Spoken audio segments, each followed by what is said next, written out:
Hey there, ladies and gentlemen, and welcome back. I'm your host, PattSun, and today we're gonna be taking a look at r/am I the asshole, where karma came for OP's ex-wife after she left him for her affair partner.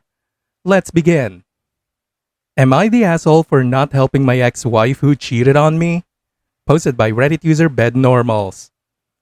My ex-wife and I finalized our divorce last year, and she had already moved in with her affair partner. We were married for 5 years and together for 10, and it hurt a lot. Over the past year, it's pretty clear that my ex-wife's new boyfriend has been psychologically and emotionally abusing her. It honestly makes me want to beat up the dude, and my ex-wife's mental health has completely tanked. My ex-wife has called me a few times over the last couple of months, and it's obvious she's struggling.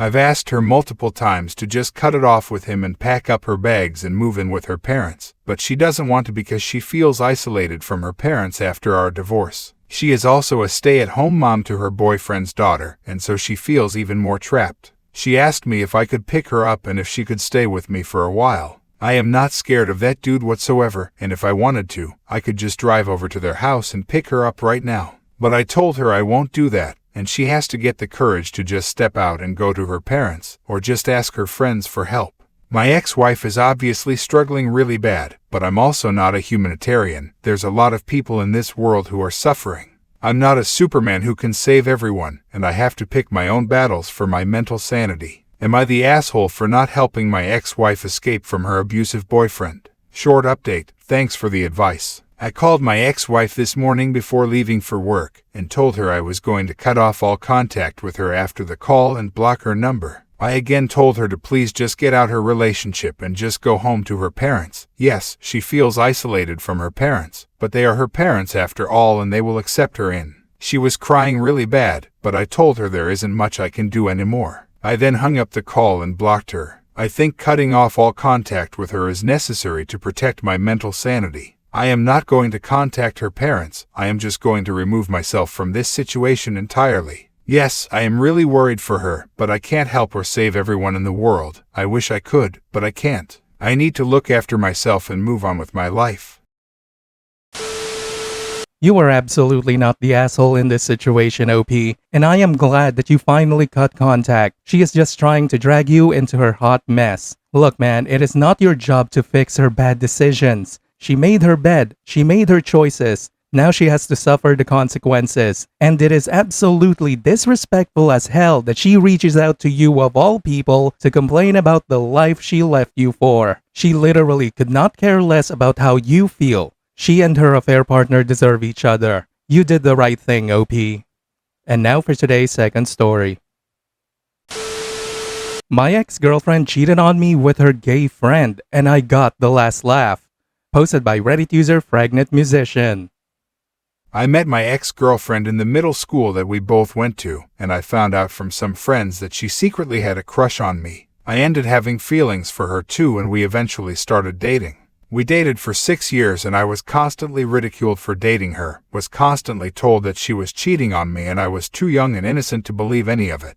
We ended up breaking up for a bit in high school, but got back together after a week. We resumed dating for 3 more years up until a year after she graduated. I loved her very much and wanted to start my life with her. I figured she was going to end up being my wife someday, and eventually, Leo, who just so happened to be of the same ethnicity as her. I thought nothing of it and decided not to look into it too much considering he was gay, or so I was told. Coincidentally, we both shared the same birthday just a year apart, which made our birthdays all the more special. About a month before our birthdays, my girlfriend decides to take a trip with her cousins to Chicago for the weekend, which is a close drive from where we live. All she said was she needed some girls' time and a break from everything. To me, it was just another weekend, and she decided to go have some fun with her cousins in downtown Chicago. This was normal to me considering that her and her family go to Chicago all the time. That Sunday night I hadn't heard anything from her, so I tried to call her and I got no response, so I texted her asking if everything was okay.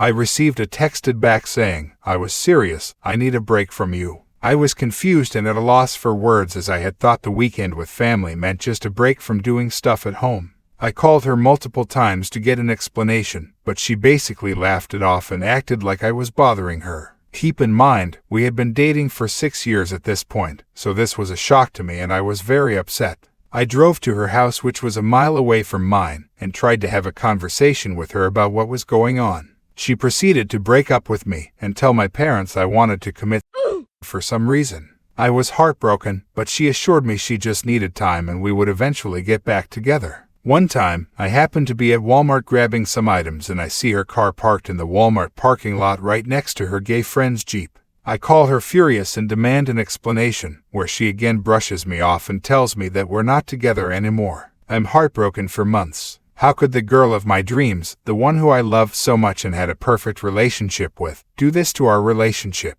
For months I would cry myself to sleep thinking I'd be alone forever. Come to find out her gay friend was never gay, and she was having sex with him while we were dating. It felt like my heart was ripped out of my body. I felt emotionless. Life was dull and gray, just like the scene in Inside Out, where Riley loses all of her core memories and loses all emotion. I felt like I could never trust anyone again. Fast forward about a year and a half, she had been in a relationship with gay friend all this time and was expecting a baby at the ripe age of 19. Now we skip to present day, where her baby daddy cheated on her and left her as a single mother with no job, no friends, and more importantly, no father and significant other.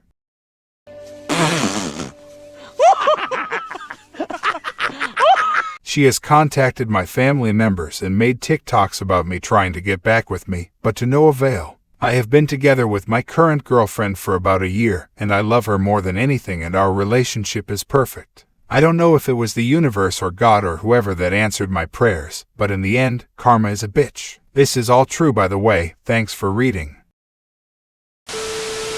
Good on you, young man. You dodged a bullet. I swear some people are truly evil. What she did was absolutely disgusting. Well, OP, I just hope that you learned your lesson. If every single person around you is telling you that you should end a relationship, then you should take a step back and try to see why they are saying that.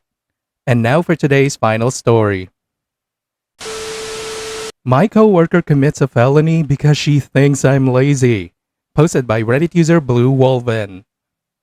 For context, I work in a warehouse for one of the major U.S. package delivery companies. I load a straight truck, but I also handle the rediverts, which are packages that mistakenly end up in the wrong parts of the building and need to be carted to the right area for 3 separate areas, which can keep me pretty busy. Monday morning for us was a nightmare. We were incredibly short-staffed and busy as hell, so on top of handling my very packed truck and all the rediverts, I was also assisting another work area that was way behind, assisting my manager in loading a semi-trailer. He has heart problems and shouldn't be doing so much hard work like that by himself, and checking on 3 other coworkers who had multiple straight trucks to load by themselves. My manager asked me to do all of this since everyone else was also extremely busy. This meant my original truck would often get neglected and the packages would pile up until I could get back to loading them. Enter entitled coworker. Entitled coworker has just come back from about a month off. She's responsible for sorting packages off one of the main conveyor belts and sending them to my work area as well as a couple others. So when I'm not there to load my truck, it can get pretty backed up, and that stresses entitled coworker right out.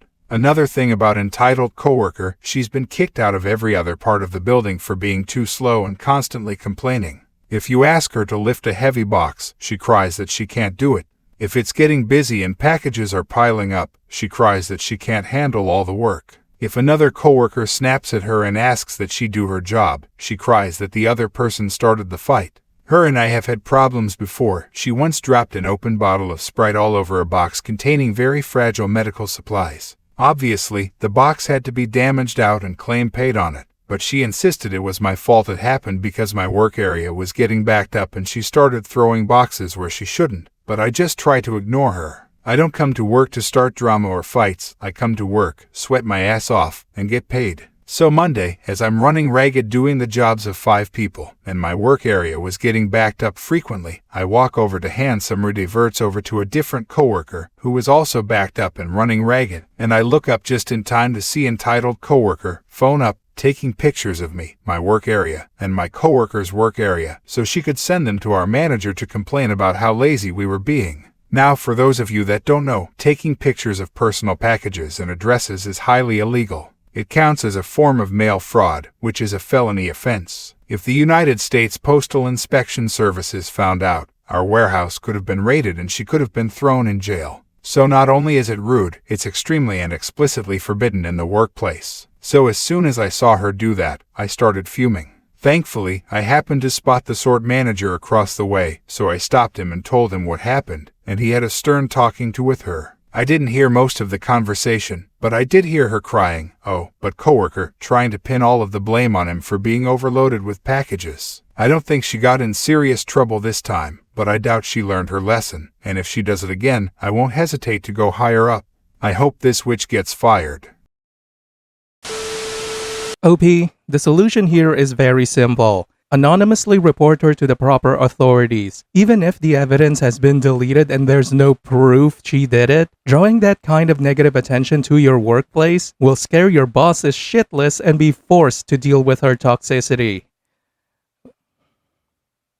Viewer support is the best way for me to remain independent and continue bringing you these daily videos, which will always be here on my channels for you to watch absolutely free. So please consider subscribing to me on Rumble and on YouTube. Both will be linked in the description box down below.